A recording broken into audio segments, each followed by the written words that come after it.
धूर्त बिल्ली का न्याय की कहानी। बहुत पुरानी बात है। एक जंगल में एक बहुत बड़े पेड़ के तने में एक खोल था। उस खोल में कपिंजल नाम का एक तीतर रहा करता था।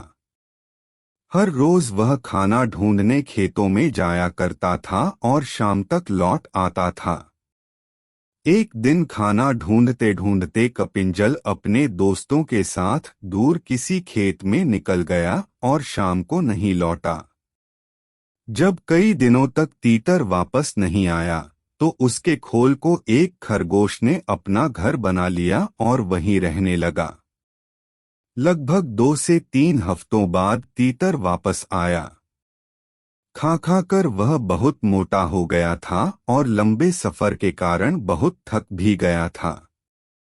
लौटकर उसने देखा कि उसके घर में खरगोश रह रहा है।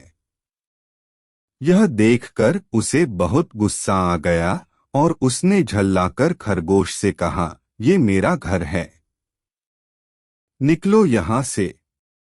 तीतर को इस तरह चिल्लाते हुए देख खरगोश को भी गुस्सा आ गया और उसने कहा, कैसा घर? कौन सा घर?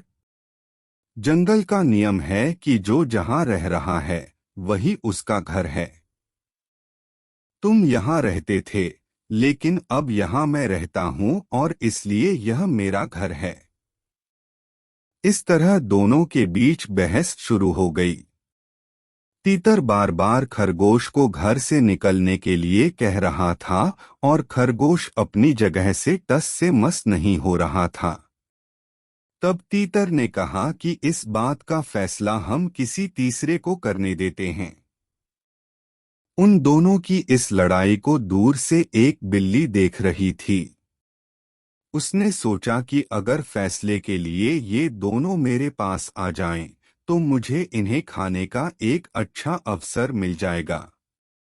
यह सोचकर वह पेड़ के नीचे ध्यान मुद्रा में बैठ गई और जोर जोर से ज्ञान की बातें करने लगी। उसकी बातों को सुनकर तीतर और खरगोश ने बोला कि यह कोई ज्ञानी लगती है और हमें फैसले के लिए इसके ही पास जाना चाहिए। उन दोनों ने दूर से बिल्ली से कहा, बिल्ली मौसी, तुम समझदार लगती हो, हमारी मदद करो और जो भी दोषी होगा उसे तुम खा लेना। उनकी बात सुनकर बिल्ली ने कहा, अब मैंने हिंसा का रास्ता छोड़ दिया है, लेकिन मैं तुम्हारी मदद जरूर करूंगी।